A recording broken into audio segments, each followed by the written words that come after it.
ser un gran amigo mío, un gran profesional, y es un honor poder estar aquí ante ustedes.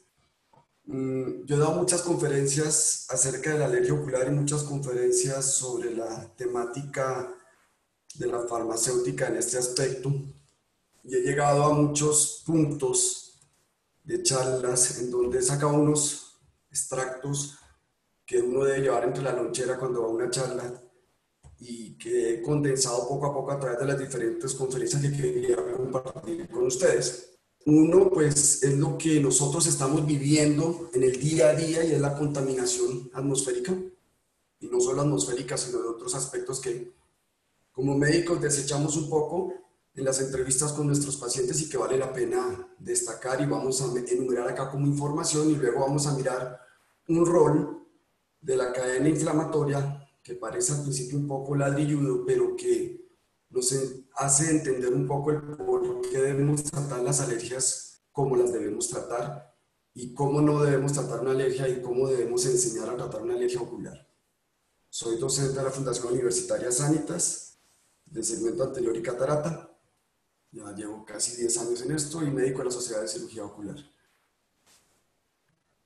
¿Qué es la contaminación atmosférica? Pues la contaminación atmosférica es básicamente muchas cosas que pueden clasificarse de muchas maneras, por materiales, que pueden ser sólidos, gases o líquidos, por formas energéticas como lumínicas, térmicas, radiantes, inclusive nuclear, magnética, química, que uno descarta. Nosotros tenemos muchos pacientes que están metidos en campos energéticos, por ejemplo, los de voltaje, en los soldadores, y lo descartamos y pensamos que la contaminación es solo lumínica para el ojo, pero el arco voltaico genera una contaminación bastante fuerte para los ojos.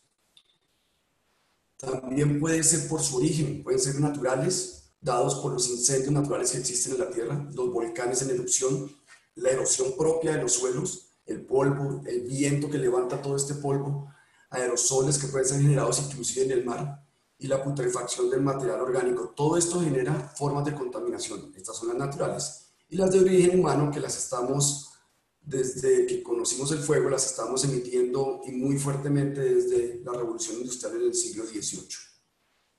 Importante ver que según la OMS, esta contaminación atmosférica es responsable de casi 7 millones de muertes al año. Hoy nos aterramos un poco con la cantidad de muertes por el COVID, pero vemos que tenemos otras causas que aún matan millones de personas. Esta contaminación atmosférica, los gases básicamente que encontramos es el monóxido de carbono, el dióxido de azufre y el monóxido de nitrógeno. Y los clorofluorocarbonos, que estos últimos son los que utilizan la industria para la refrigeración y otro tipo de compresores de alta refrigeración. Hoy en día utilizamos compuestos diferentes, aunque desafortunadamente se están volviendo a encontrar fluorocarbonos en la atmósfera provenientes de países como la China, que están fabricando masivamente. Hay unos contaminantes atmosféricos que son fotoquímicos, son los resultantes de varios de estos compuestos gaseosos que mencioné anteriormente, que son afectados por la reacción solar y generan otra serie de sustancias secundarias, como el smog y el ozono. Cuando hablamos del smog, todo el mundo dice es que hay mucho smog, hay mucho smog, hay mucho smog. Yo siempre pregunté, pero ¿realmente qué es el smog? ¿Son partículas? ¿Es una nube de polvo? ¿Es un gas? ¿Qué es realmente el smog? El smog es una combinación de situaciones que nos hace entender un poco por qué la inversión térmica del globo terráqueo. Es una combinación de alta presión atmosférica, cosa que ya nos sitúa en ciudades o países o en ubicaciones que están abajo sobre el nivel del mar, tienen más alta presión atmosférica. Y los contaminantes. Estos contaminantes o el material particulado que queda en suspensión evita que el sol entre a calentar las capas más profundas de la atmósfera, se quedan frías y no hay un recambio de estas capas profundas y se hace una inversión térmica generando una capa densa de no movilización de gases y de material particulado, que es lo que se denomina el smog. O sea que es mucho peor el smog a nivel de Medellín comparado con el smog a nivel de Bogotá. ¿Por qué? Por la alta presión atmosférica, la diferencia en la presión atmosférica. Si, por ejemplo, nosotros tuviéramos Barranquilla rodeada de montañas, tendríamos un smog altísimo. Lo que pasa es que ellos tienen una brisa marina bastante fuerte que lava un poco este tipo de contaminantes. Pero lo importante es entender la alta presión atmosférica que se implica dentro de la generación del smog. Y luego vamos a hablar del material particulado, a lo cual vamos a dedicar un capítulo importante de esta charla para entender en qué consiste y por qué se miden micras. Pueden ser contaminantes atmosféricos primarios, generalmente son producidos por combustión, que son altamente nocivos para los pulmones y la piel, como el dióxido de azufre, el monóxido de nitrógeno, inclusive el oxígeno. Estos materiales primarios pueden ser afectados en procesos secundarios, que es el segundo capítulo de su origen, y sufren un proceso de oxidación en la atmósfera gracias a la radiación solar. Esos dióxidos de azufre terminan siendo ácido sulfúrico, el monóxido de nitrógeno en ácido nítrico y el oxígeno se convierte en ozono, que finalmente van a formar la lluvia cuando hay precipitaciones de lluvia.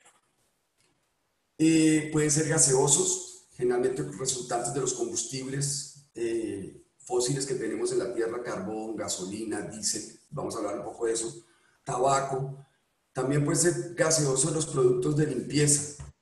Aunque nosotros no lo creamos, los productos de limpieza y la contaminación dentro del hogar se ha establecido que son encargados de 1.5 millones de muertes al año en la Tierra, es una gran cantidad. Y eso solo por contaminación dentro del hogar. Y los gaseosos, pues, que provienen de orígenes naturales, como les habíamos dicho, como los volcanes. Los aerosoles son pequeñas partículas en suspensión que denominamos material particulado. Si son muy visibles, este material particulado, lo que nosotros siempre decimos, hay humo. Ese simplemente es un material particulado. Y los aerosoles que vemos, esas suspensiones también pueden ser en aerosoles que tienen algo de agua, tienen la capacidad de absorber sobre su superficie otros compuestos.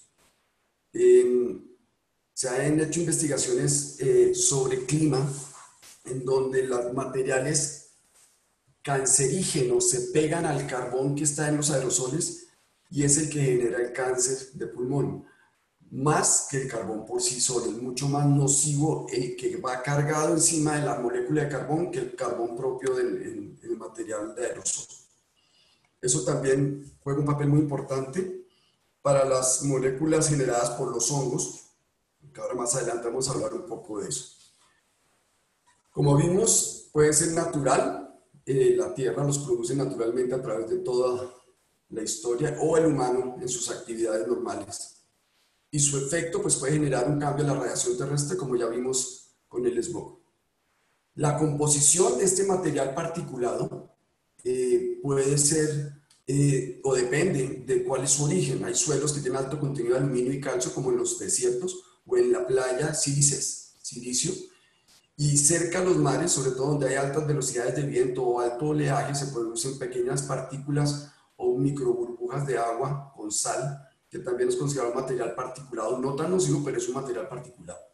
En las partes donde hay mucha vegetación, como en Colombia, pues parte de ese material particulado puede inclusive ser considerado el polen, y en las partes costeras, pues las burbujas de agua y sal.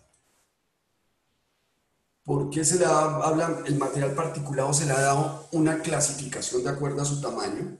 Y el PM10, que es la clasificación más importante que se le dio, son ese tamaño de partículas de 10 micras que tienen la capacidad y el potencial de ser inhalados.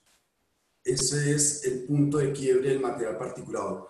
Los materiales particulados que están por encima de este tamaño son filtrados por nuestro sistema respiratorio, los pelos de la nariz o la mucosa se adhiere por su propio peso, o es muy difícil que sea levantado por el viento. Las partículas PM10 pueden ser gruesas cuando están entre 2.5 y 10 o finas cuando están menores de 2.5 micras. Y ese material particulado fino es el que más nocivo, más potencial nocivo tiene frente al hombre, porque es el que más fácilmente queda en suspensión en la atmósfera, inclusive con bajo viento. Se puede caracterizar de acuerdo a su tamaño, la distribución del tamaño, porque pueden ser uniformes o irregulares. Las formas irregulares tienen una capacidad de absorción de cancerígenos mucho mayor que las formas regulares. Su densidad, hay material particulado vegetal que es muy poco densa y hay material particulado industrial que tiene mucha densidad y puede generar depósitos mucho más prolongados dentro de las mucosas. Su adhesividad, de acuerdo a la carga iónica en los compuestos industriales, los resultantes de sílices y de silicatos son altamente adhesivos y se pegan muy fácilmente a las mucosas. Su corrosividad, sobre todo cuando trabajamos con ácidos o algunos metales como el cobre, su capacidad de reacción, los metales, y su toxicidad. Hay material particulado radioactivo en Japón todavía después del accidente que tuvieron y creo que va a estar este material radioactivo presente por casi 20 años más según los estudios que han hecho. A mayor viento, pues el tamaño de la partícula que puede volar es mayor y pues puede generar partículas que permanecen más tiempo adheridas a las mucosas. Esto es una página que siempre les muestro, pero quiero mostrar una comparación. Esto es BreatheLife 2030, ustedes lo pueden ver en una página de internet que es bastante interesante. Nos muestra la cantidad o el nivel de seguridad que tenga la cantidad de material particulado en cada una de las ciudades del mundo. Lo pueden encontrar en breathelife2030.org y meten cualquier ciudad y nos muestra cómo está la polución aérea de cada ciudad. Esto fue al mes de haber iniciado la pandemia. Bogotá estaba un 50% del nivel permitido como seguro en contaminación aérea. Y este fue tomado hoy. Está igual, no sé si porque no renueven los datos están trabajando desde la casa, pero lo importante es que hay 19.337 muertes al año estimadas solamente por contaminación aérea en Colombia, según esta página. Mes al iniciar la pandemia, estamos a 3.6 veces de lo permitido anual. Desde vuelvo a Bogotá, 50%, estamos en 15, y Medellín está en 36, está casi 150% de lo permitido. Es bastante alto y como les mencioné, tiene mucho que ver con las montañas y la alta presión atmosférica comparativa con Bogotá. A pesar de ser Bogotá una ciudad con mayor cantidad de habitantes, Medellín tiene un factor industrial que está pegado a la ciudad o dentro de la ciudad y está rodeado de montañas y una alta presión atmosférica que contribuye a que se forme un smog. Y uno entiende el por qué Medellín ahora tiene tanta contaminación, siendo una ciudad no tan grande como Bogotá y no tan industrializada como Bogotá. Esto es Medellín a la fecha. Nuevamente reportan pues, la cantidad de muertos atribuibles a esta causa anual en Colombia. Pero hay ciudades que son bastante interesantes, como Gurgaon en la India. Miren ustedes, 113, 11.3 veces más de lo permitido. Y en la India se estima que mueren anualmente 1.795.000 personas por cuestiones de polución. Esto quería también traerlo porque hay una polución exterior y una polución dentro de la casa. Esta polución dentro de la casa, mueren 66.000 personas al año en la India que se ha atribuido a esto. Son los estudios y cada vez más están tratando de alimentar de manera personalizada. Cada país entra dentro de este estudio y vamos a empezar a alimentar las causas de muerte a esta página para poder tener unos datos relevantes y reales de la situación. Los gases que más contaminan la atmósfera son los clorofluorocarbonos, que fueron utilizados en refrigerantes, como les mencioné, y fueron abolidos desde el año 1960, porque reaccionaban con la capa de ozono, y esta capa de ozono es una capa muy elevada, muy superficial en la atmósfera que nos protegía de la irradiación UV. Al no haber esto, pues penetra mucho más la irradiación UV y permite pues los efectos nocivos con cáncer de piel y otra serie de patologías. El monóxido, el dióxido de carbono, el monóxido de nitrógeno y el dióxido de azufre, como lo dije, sufre un proceso fotoquímico por la irradiación solar y al no haber tampoco capa de ozono, Se vuelve un círculo vicioso y se forma más ozono, pero bajo. El ozono en capas profundas de la atmósfera es destructor y es nocivo. El ozono en capas superficiales de la atmósfera es protector. Pero si hay una inversión térmica como hace el smog, el ozono no puede subir y se queda en capas más profundas de la atmósfera, generando también compuestos tóxicos y contaminantes que pueden afectar al ojo. El ozono es un elemento, el ozono es un elemento normal de la atmósfera y es protector, pero si no lo tenemos en el sitio donde debe estar, es tóxico por el efecto invernadero. Y lo último que se está hablando de los veganos, que no saben hacer asados, es que el metano o la descomposición orgánica y la baja concentración de oxígeno, por ejemplo, es un gas contaminante. Ha tomado mucha fuerza ahora con lo de la carne y lo del ganado de pastoreo. Vamos a ver qué pasa con eso. Un dato interesante es diésel o gasolina. Uno se pone a pensar y dice, unos dicen que el diésel es más contaminante, otros dicen que el diésel es menos contaminante. Hubo un análisis últimamente sobre esto y hubo una controversia inclusive en Europa con el grupo Volkswagen que encontraron que estaban mintiendo sobre la capacidad de no contaminación de sus motores y tuvo una demanda gigantesca por parte de sus compradores y por parte de gobiernos, una demanda muy, muy grande contra la empresa, porque decían que el diésel contaminaba menos y realmente eso no es tan cierto.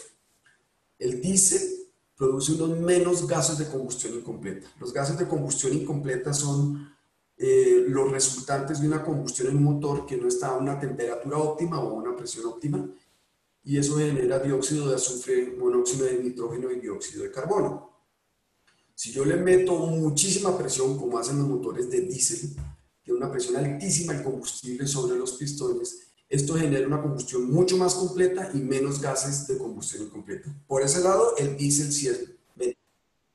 Por el otro lado, el diésel, a pesar de tener todas sus ventajas de alta presión, puede producir más óxido nitroso y mayor cantidad de material particulado. Entonces, ese es un punto negativo por parte del diésel. ¿Qué hay de los catalizadores? Oxidan el monóxido de carbono que se produce y los gases incompletos, hasta en un 50% únicamente en los motores a gasolina. Y los catalizadores solo logran filtrar este tipo de compuestos los primeros 6 kilómetros. Ya después de los primeros 6 kilómetros, el catalizador no logra manejar el flujo de gases que está manejando el motor a unas revoluciones importantes. Sirve para cuando el motor está frío y arrancan los motores y son 6 o 10 kilómetros que dicen se logra la temperatura ideal y ya baja la emisión de combustión incompleta y el catalizador pierde su efecto. Pero los catalizadores diésel tienen que estar muy calientes para funcionar y eso se logra a alta velocidad y altas revoluciones, cosa que en los países donde el tráfico no fluye no funciona. Un catalizador para diésel en un camión que no pasa de tercera no sirve para nada.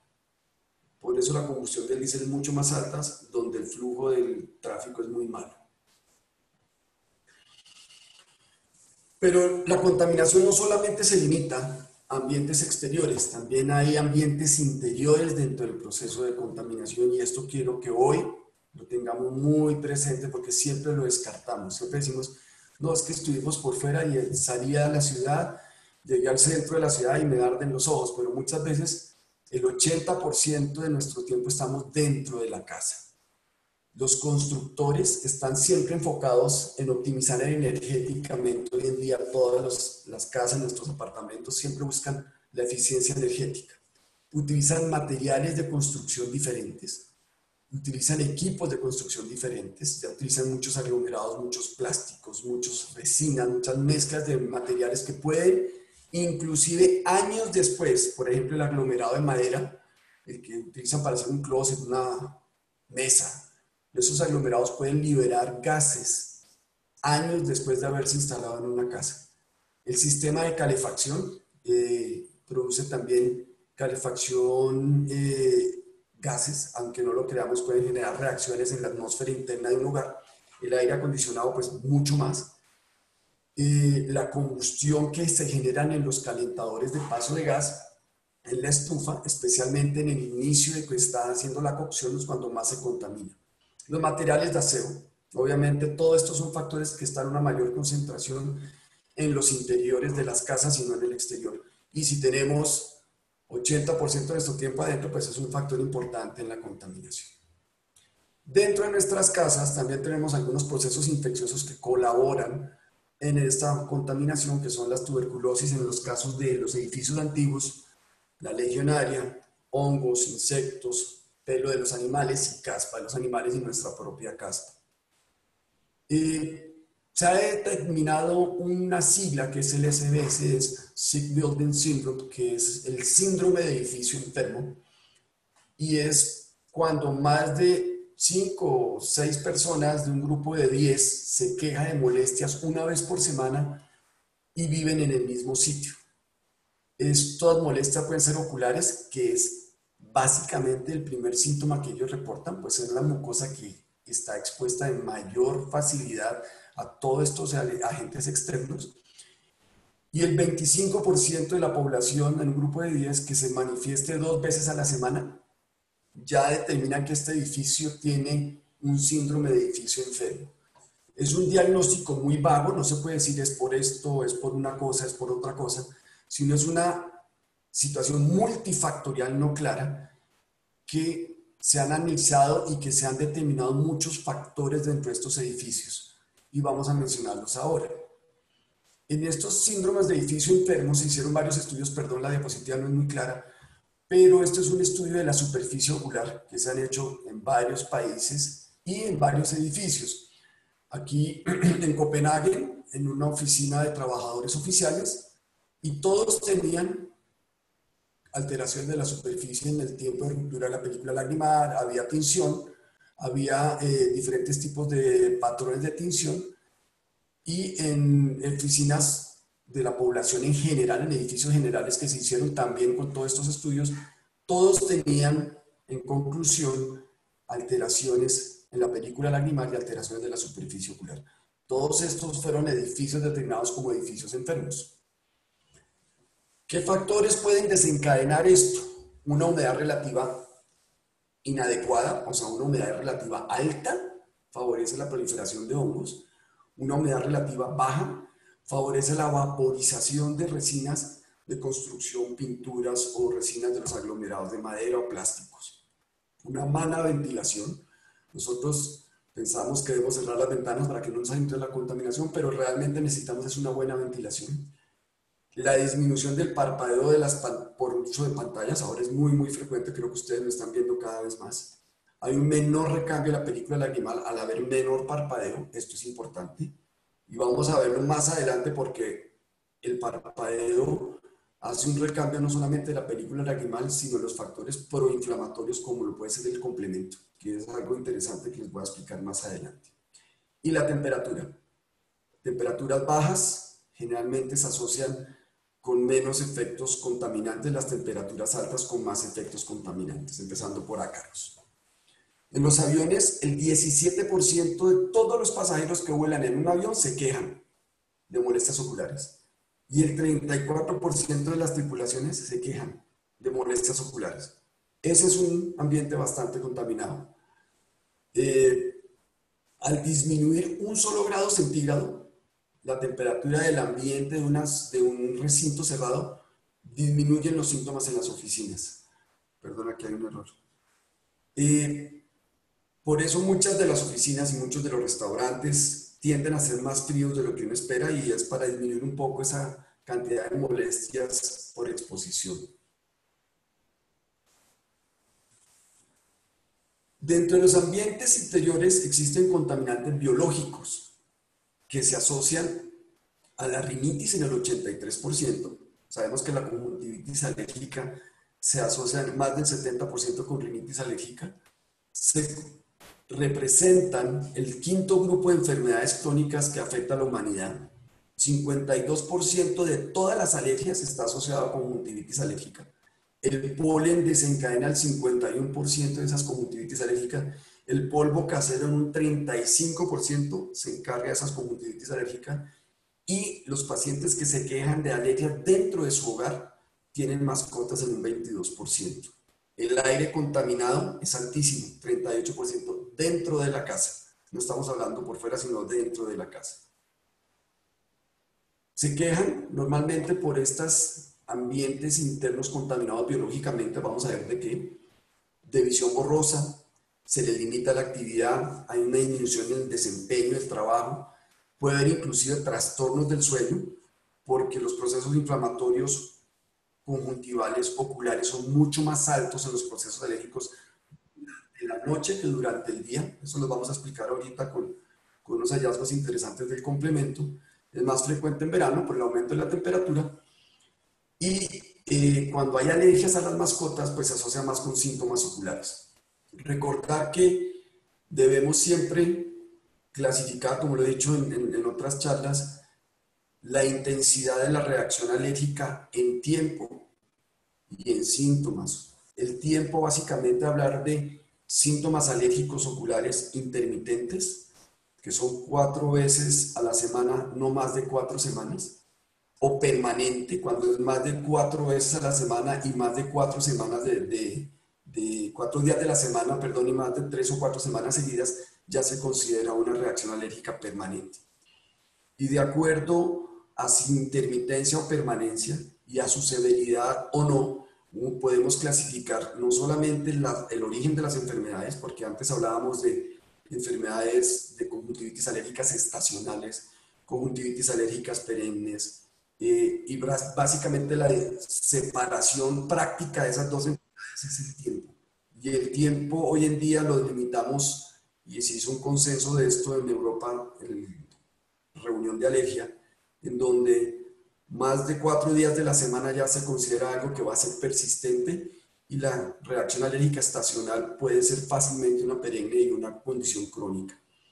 La conjuntivitis vernal, pues propia de los niños por exposición al sol, que es casi que patognomónica de los niños por exposición al sol, y por ácaros también ya se está metiendo como un factor importante. Estos ácaros es otro factor importante de contaminación y de generación de reacción alérgica ocular. Recuerden que el polvo casero, el que todos barremos todos los días, pues no todos, pero algunos sí, son los ácaros y su material fecal y los cadáveres de esos ácaros. Eso compone casi el 70-80% del polvo casero que nosotros tenemos. Son presentes donde hay una humedad del 70 al 80%, mucho más alto, o sea, todo Colombia. Cuando la temperatura es mayor de 20 grados, es ideal para ellos de 26 a 30, pero si es mayor de 20 grados, siempre hay ácaros. Entonces los ácaros son, prácticamente existen en todas nuestras casas. Inclusive en Bogotá, nuestras casas no bajan de 20, 21 grados en el interior. Entonces siempre tenemos la posibilidad de ácaros, pero entre más alta sea la temperatura, peor es la cantidad de ácaros. Normalmente viven de 3 meses, hay unos que viven un poco más, pero los que más habitan nuestras casas viven 3 meses. Ponen de 20 a 80 huevos y hay una subespecie que puede llegar a poner 800 huevos al mes. 20% de la población general, no solamente los que se quejan de alergias, están sensibilizados a los ácaros. Los ácaros producen una sensibilización inmunológica que puede desencadenar o no una reacción alérgica. De toda la población, el 20% ha sido sensibilizada. No todos son alérgicos, pero un gran porcentaje sí lo puede tener. Otro factor importante de la contaminación interior biológica son los mohos y los hongos. Se han identificado 70.000 especies diferentes dentro de una casa. Pueden producir un efecto irritante local, aunque eso no es lo más importante. Lo más importante de los hongos que tenemos dentro de la casa es el efecto proalergénico. Son capaces de potenciar otras alergias. Yo puedo ser alérgico al pelo del animal, pero si el pelo del animal está contaminado con hongos y moho asociado en la atmósfera, en suspensión, produce un efecto alergénico mucho mayor que solo el hongo. El metabolismo del hongo produce una serie de derivados microbiológicos que se llaman las micotoxinas. Esas micotoxinas, que se denominan VOC o VOX y MVOCS, se relacionan muchísimo con síndrome de edificio enfermo. O sea que cuando miramos el síndrome del edificio enfermo, no solamente hablamos de hongos, hablamos de humedad, hablamos de temperatura, hablamos de otros compuestos volátiles que puedan estar dentro de la atmósfera.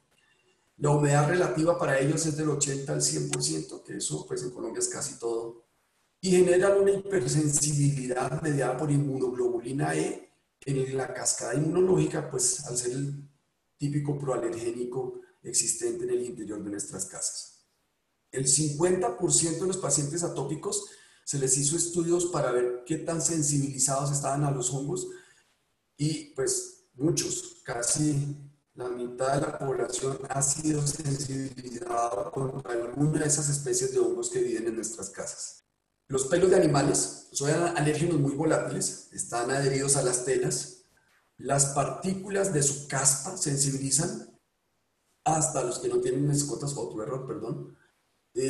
Las personas que no tienen mascotas se juntan con los que sí tienen mascotas en su ropa, en sus cosas, transportan todo el material del animal y pueden sensibilizar a otras personas que no tienen las mascotas. Las personas que sufren de sensibilidad, sobre todo al caballo, al perro o al gato, saben cuando una persona tiene mascotas sin estar en la casa de ellos porque siempre tienen síntomas. Las partículas de un gato permanecen años una vez el gato ha sido retirado de la casa. Años. No solamente el pelo, sino las partículas de piel son las que también tienen potencial alergénico. Ay, perdón. El baño únicamente disminuye la carga si lavamos nuestros animales una vez por semana, pero no la anula totalmente. O sea, tendríamos que bañar a los perros y a los gatos una vez por semana y sabemos que eso puede ser. Factores de riesgo importante en las ciudades. Las cucarachas dan unos proteínas alergénicas durante años que pueden persistir inclusive después de la fumigación. Nosotros pensamos que ya fumigado nos salvamos de las cucarachas. No, las cucarachas dejan compuestos que duran años. Se han investigado en edificios antiguos. Los compuestos volátiles químicamente dentro de las casas, pues a partir de líquidos o sólidos como pinturas, pesticidas, detergentes, las impresoras, los toners de las impresoras generan altísima cantidad de contaminación. Las ceras, ambientadores, la ropa cuando envían a la lavandería son lavadas con peróxido y ese peróxido bota un gas. Ustedes tienen un olor característico de la ropa que viene de la lavandería y no la ropa que le lavan en la casa. Uno huele a Ben Rosita y el otro huele como a un químico. Los volátiles también pueden ser generados por los hongos y se han identificado más de 5.000 compuestos, de los cuales 300 como mínimo hay en una casa sana. Como mínimo hay 300. La combustión en la cocina. ¿Cuáles son los factores más contaminantes? Cuando estamos calentando el aceite, cuando estamos iniciando la cocción de los alimentos, se liberan gases mucho más contaminantes. Por eso, al principio de la cocción es cuando debemos prender nuestras campanas de ventilación de las estufas. Y el tabaco. El tabaco puede estar presente no solamente como humo cuando alguien está fumando, sino sus derivados quedan impregnados en la ropa y en las paredes, que puede durar años. Y su efecto nocivo puede durar durante años en una habitación. Hay gente que nunca ha fumado y que entraron a un apartamento nuevo y resulta que los dueños anteriores eran fumadores. Ese efecto persiste. Los compuestos volátiles orgánicos, los VOX que habíamos dicho, es 100 veces más alta en los ambientes interiores. Se asocia a un olor inicialmente fuerte. Nosotros cuando nos instalan un mueble nuevo sentimos un olor a box, un olor a algún pegante o alguna resina y lo sentimos fuerte en los primeros minutos, pero son de altísima tolerancia. Luego el organismo que da una tolerancia a esos olores vuelve a sentir, pero están ahí presentes esos volátiles. Los aldehídos tienen un factor carcinogénico bastante alto y están presentes en las maderas prensadas, en los calentadores de gas y en los adhesivos de resina como en los aglomerados de madera. Los fumadores pasivos, como les expliqué, y recordar que la conjuntiva siempre la mucosa que es mucho más sensible, pues está en la primera línea de ataque y genera síntomas más tempranos en las alergias de las casas y también en las externas. Todas estas alergias o todos estos alergenos pueden desencadenar un proceso inflamatorio clásico que nosotros conocemos, que es la cascada inflamatoria específica inmune, mediada por un proceso de sensibilización, en donde entra un alérgeno, es fagocitado o es metabolizado por los macrófagos o las células dendríticas, en la conjuntiva, sus materiales proteicos son expuestos en la membrana celular y esa membrana celular se le presenta a los linfocitos para que generen una inmunoglobulina E específica. El simple hecho de que se haya hecho este proceso de sensibilización no representa la presencia de una respuesta inflamatoria ni representa el inicio de una alergia ocular. Simplemente es sensibilizar. Cuando existe una segunda exposición a ese mismo alérgeno y ya hay la presencia de una inmunoglobulina E específicamente fabricada con anterioridad, en ese momento se inicia una respuesta inflamatoria, que es la respuesta alérgica en la segunda exposición al material. Y esta respuesta alérgica puede ser aguda y puede ser crónica, dependiendo de los mediadores inflamatorios que intervengan y también en las horas del proceso inflamatorio. Saber que la respuesta alérgica aguda puede ser muy rápida y la respuesta crónica no tiene que ser después de varios días, sino puede ser cuestión de 3 a 8 horas después de iniciar un proceso inflamatorio.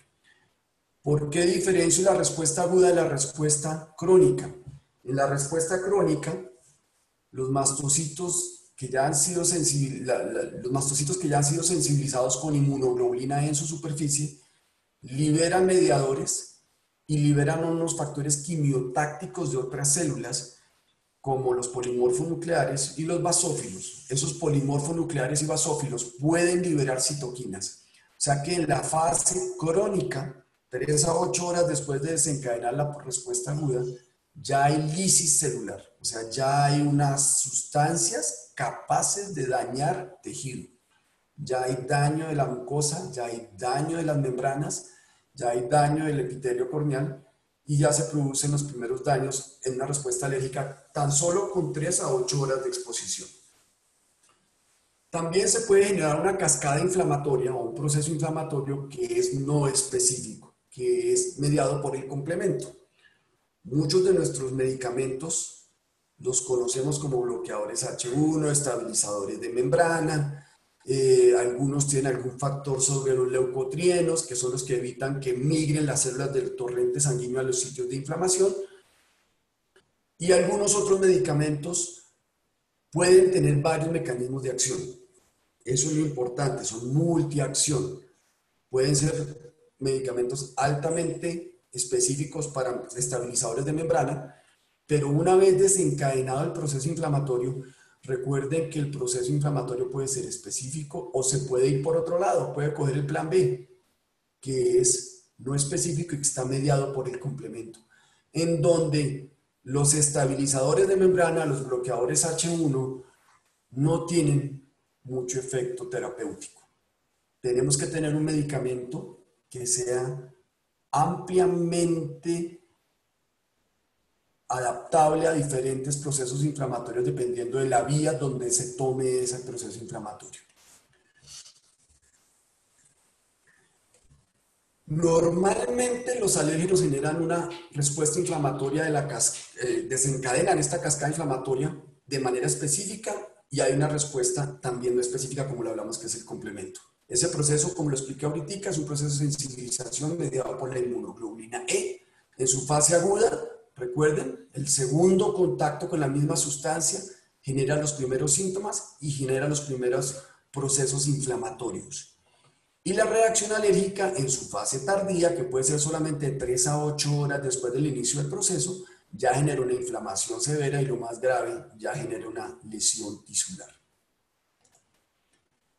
Pero aquí vemos en este dibujo cuando entra el alérgeno y puede ir por su vía de sensibilización del mastocito, ya está sensibilizado con inmunoglobulina E, genera una degranulación, ya esta es una fase aguda, y se liberan sustancias como la histamina, leucotrienos y otros mediadores. Estos leucotrienos lo que van a hacer es producir una migración celular al espacio inflamatorio.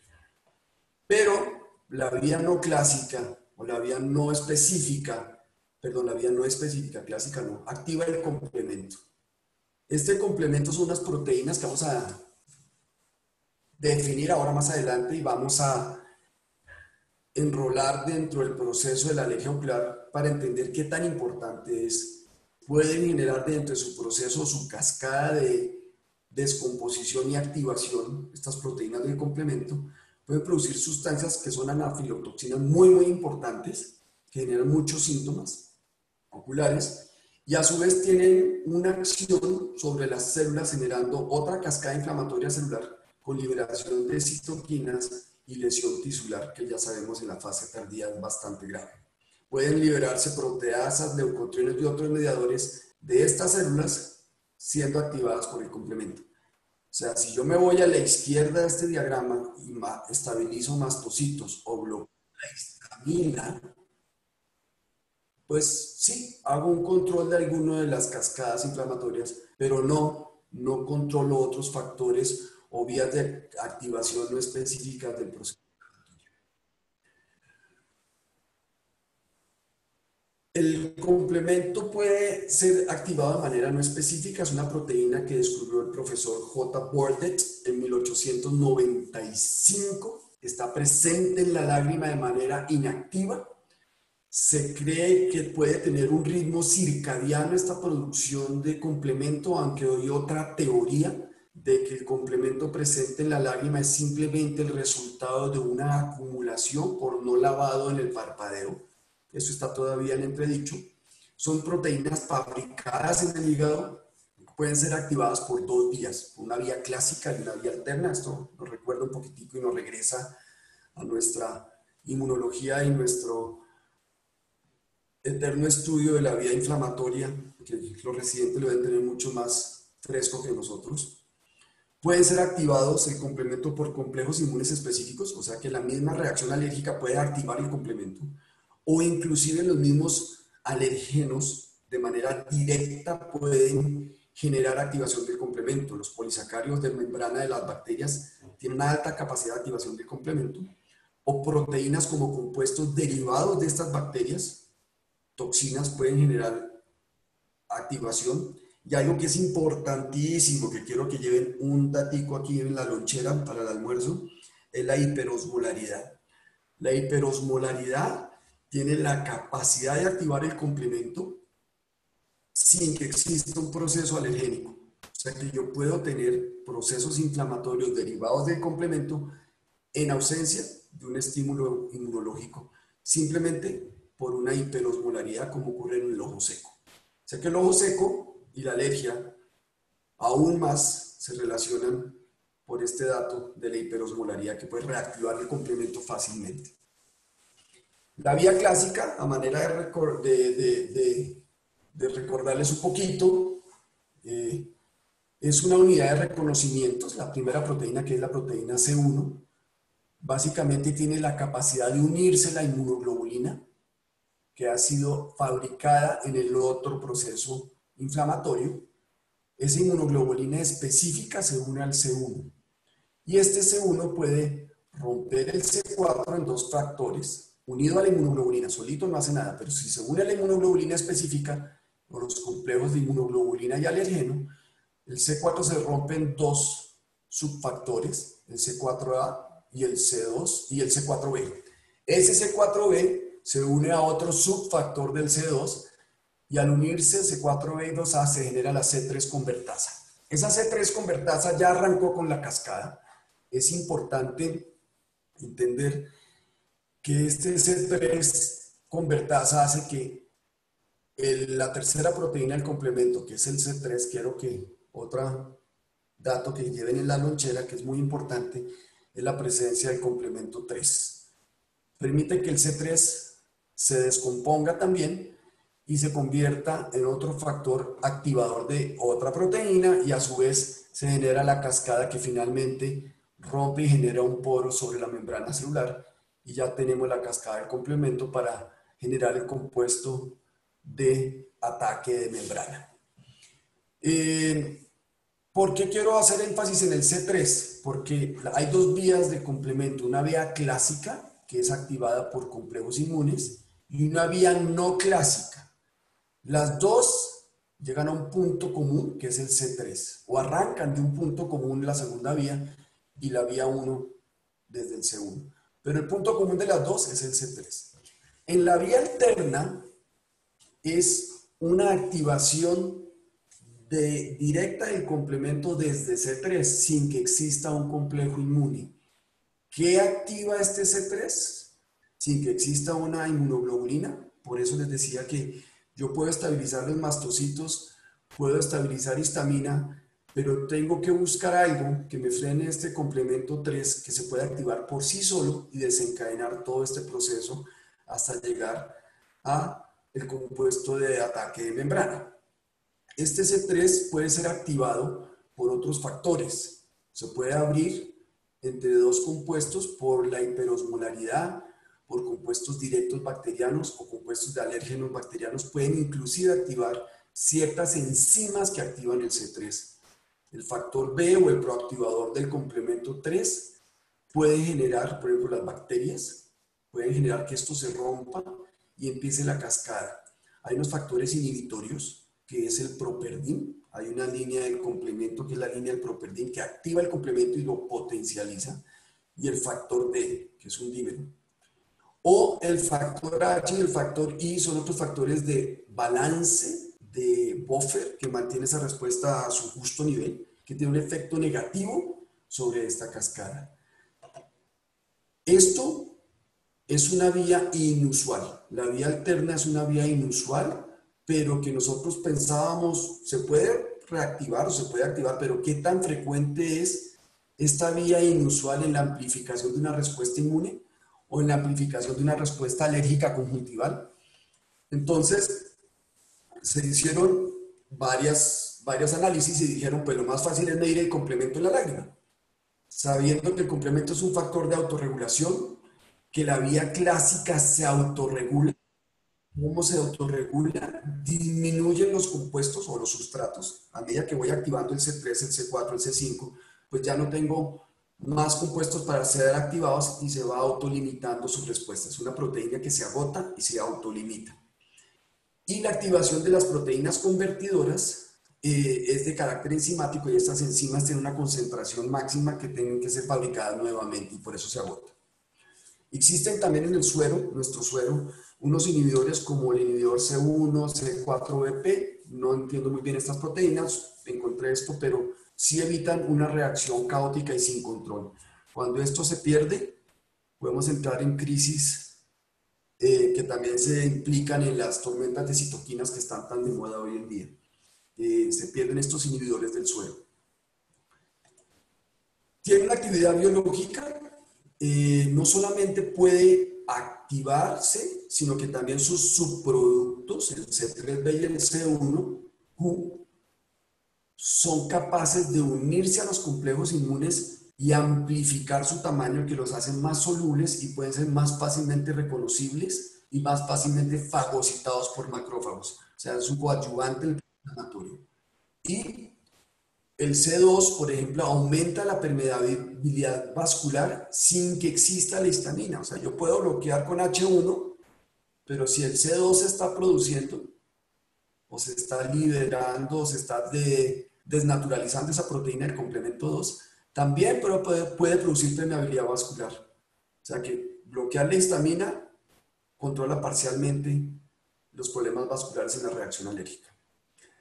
Sabemos que el C3A y el C5A como subproductos del proceso de la activación del complemento puede generar hiperemias severas subcutáneas cuando son liberados en espacios cerrados. Cuando son liberados a nivel endovascular puede inclusive generar anafilaxis y puede generar degranulación de basófilos y mastocitos. No quiero que se lo aprendan de memoria, que se acuerden de todo esto tal como está, sino que entiendan que el complemento también tiene una potencial enorme dentro del proceso inflamatorio, no solamente alérgico, sino cualquier proceso inflamatorio. Y puede generar liberación de histamina y leucotrienos. Y aquí ya no hay un estabilizador de membrana de mastocito, ya no hay un bloqueador H1 o H2. Entonces tenemos que empezar a cambiar nuestro chip y manejar medicamentos antialérgicos de acuerdo a su real potencial y de acuerdo a la real situación de cada paciente. Todos los compuestos ya de la cascada son factores quimiotácticos celulares bastante importantes. La reacción inflamatoria puede iniciarse por una vía específica, que es la inmunoglobulina E, que toca el complemento en C1 y arranca el proceso. o puede iniciarse por la activación del complemento. Puede ser alterna o puede ser todo activado de manera simultánea, que es lo que generalmente sucede. Se activa la reacción inflamatoria normal de sensibilización, fase alérgica aguda y fase alérgica tardía. Y al mismo tiempo se está activando el sistema clásico del complemento y la vía no clásica o alterna del complemento. ¿Por qué importante? Porque se encontró algo bien interesante y es que el complemento está presente en las lágrimas. ¿Cuáles de las proteínas del complemento? O sea, que hay una mayor cantidad de C3 en la concentración de la lágrima que de C1. ¿Qué quiere decir esto? Que yo puedo generar una activación de un proceso inflamatorio, inclusive alérgico, sin necesidad de que sea activado por un proceso de complejos inmunes. Puede ser activado por la bacteria misma, puede ser activado por hiperosmolaridad, puede ser activado por sustancias de degradación de otros compuestos o puede ser activado por sustancias volátiles, puede ser activado por material particulado. Tiene la capacidad de activar el C3. Y curiosamente, en la lágrima el C3 está mucho más concentrado que el C1, lo que quiere decir que hay un mayor potencial para activar la vía alterna del complemento que la vía clásica. Se ha investigado y se tomaron pacientes y se midieron estas concentraciones de complemento y son mucho mayores en la noche. Lo que les decía, puede ser un mecanismo para defender la proliferación bacteriana que es mayor dada que no tenemos un lavado por el parpadeo, o puede ser una mayor concentración porque tampoco lavamos el complemento que está normalmente presente en la lágrima. Hay varias teorías. La teoría de mayor concentración nocturna de este complemento genera o es un mecanismo compensador para atacar a la mayor proliferación bacteriana de la película lagrimal en la noche. Se está replicando la bacteria, la película no está siendo recambiada y necesitamos algo que nos defienda en la noche. Hay una ausencia de lavado del parpadeo que justificaría ambas teorías. Hay un aumento de las células inflamatorias, esto sí es interesante, y una proliferación bacteriana por un ritmo circadiano. Se cree que esto está controlado ya por un ritmo circadiano propio y el organismo, entrando ya a los factores de sueño y no parpadeo, genera por horario una mayor producción de complemento en la lágrima. El C3 y el factor B proactivador pueden ser sintetizados por células epiteliales de la córnea. Esto está en estudio, esto es bien interesante. Y de la conjuntiva, o sea que tenemos una fábrica local de complemento. Y se dice que la conjuntiva y el ojo, esto es lo último que quiero que lleven dentro de la lonchera, está en un estado subinflamatorio, especialmente en el estado nocturno. Por eso nuestros pacientes se quedan de prurito nocturno, que los niños se rascan mucho más en la noche que en el día, e inclusive dormidos se rascan los pacientes. Tiene mucho que ver con esa alta concentración de C3 encontrado en la película lagrimal. El material particulado y su concentración de inmunoglobulina E aumenta. O sea, si hay material particulado en un paciente que normalmente tiene una concentración de inmunoglobulina E X, esta se aumenta hasta 20 veces lo normal. Si yo estoy bajo concentraciones altas de material particulado, la cantidad de inmunoglobulina E presente en mi lágrima es mucho mayor. Existe un efecto de sinergia entre el material y los alérgenos, ya lo hemos hablado anteriormente, por la capacidad de transportarlos en su superficie. Hay 15 veces más alérgenos en presencia de material particulado. Se pegan a la superficie del material particulado. Y eso hace que el material particulado por sí no genere un proceso inflamatorio importante, pero aumenta la sensibilización primaria de otras sustancias potencialmente alergénicas. Por eso, a medida que pasan los años, se aumenta el potencial de las alergias porque estamos mayor tiempo expuestos a material particulado a través de los años. La activación de esta respuesta celular citotóxica e inflamatoria puede ser activada directamente por los compuestos de gases que habíamos hablado. La oxidación del ozono, del O2 pasar a O3, ese ozono es altamente activador de la respuesta inflamatoria, es capaz de activar el complemento de manera directa y es altamente capaz de activar la cascada inflamatoria por el otro proceso de células. Se tomaron unos pacientes y se sometieron a una concentración de ozono dentro de una cámara hiperbárica y se midieron la cantidad de complemento y la cantidad de efectos inflamatorios dentro de la conjuntiva, mostrando que su efecto directo es altamente nocivo sobre la mucosa conjuntival.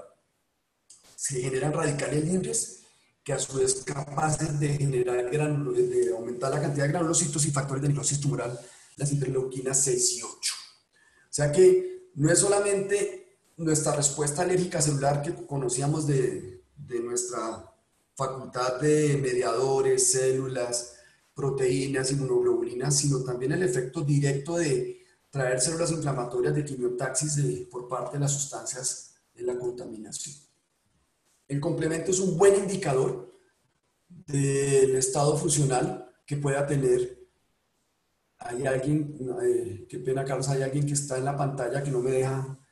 Alejandra Cano está tratando de entrar y me sale un aviso grandísimo en la mitad de mi pantalla. Lo admitimos. Ya. La polución sobre el complemento es el C3 es un muy buen indicador del estado funcional. Es común en las dos vías de activación y si lo logramos medir a futuro dentro de la conjuntiva, como hoy en día podemos medir las metaloproteínas o podemos medir otros factores inflamatorios en la citología, si lográramos medir el C3 como un indicador permanente en nuestros pacientes alérgicos, podemos saber cuál sería el tratamiento ideal, dónde podríamos entrar a jugar con el proceso inflamatorio, con diferentes compuestos, incluso con inmunomoduladores como la ciclosporina o con el tacrolimus. Los componentes de segmentación del complemento también demuestran funciones importantes dentro de la inflamación, que es algo interesante.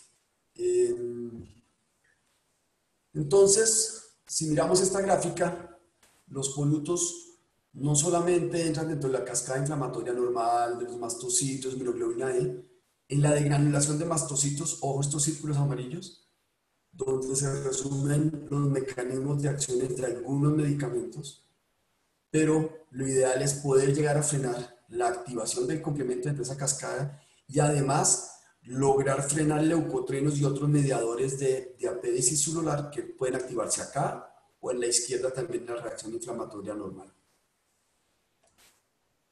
¿Para qué sirve todo esto? Para poder hacer una muy buena historia clínica de nuestro paciente con reacciones alérgicas conjuntivales.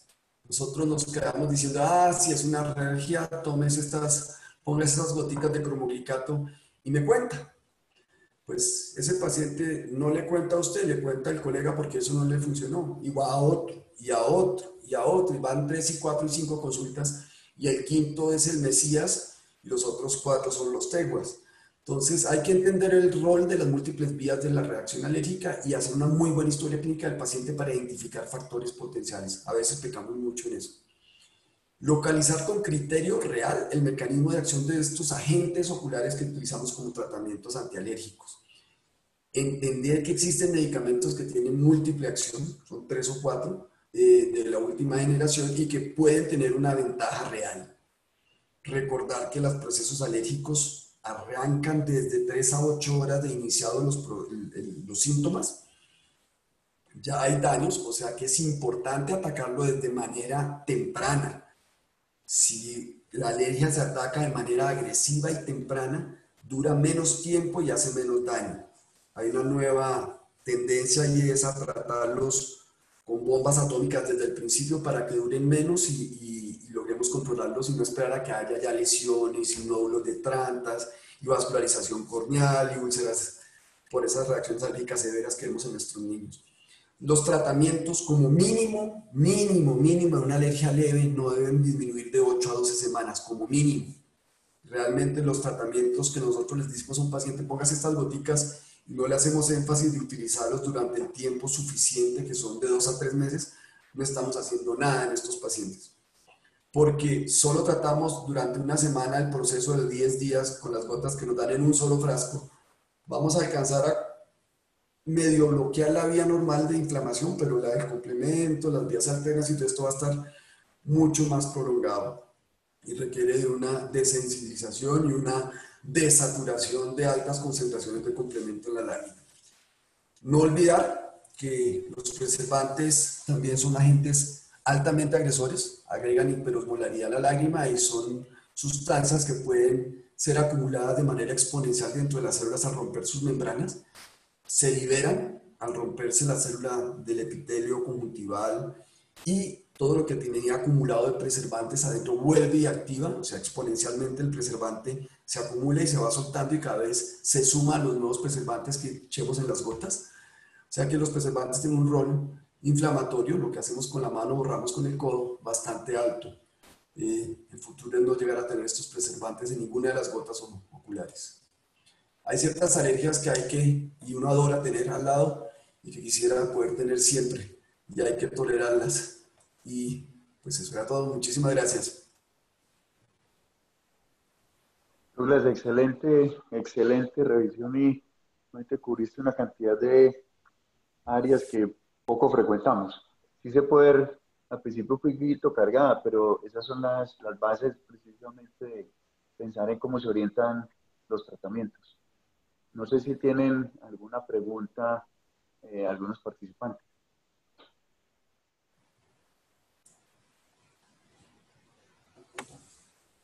Aquí te están felicitando, Douglas.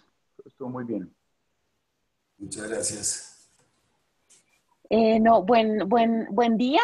Les habla Luisa Canal. Yo soy la gerente de producto para la línea TEA. Gracias a todos por el espacio. Gracias al doctor pues por la charla. Gracias pues por todo este tiempo porque sabemos que ya saben ustedes cómo es la metodología pues para todo esto.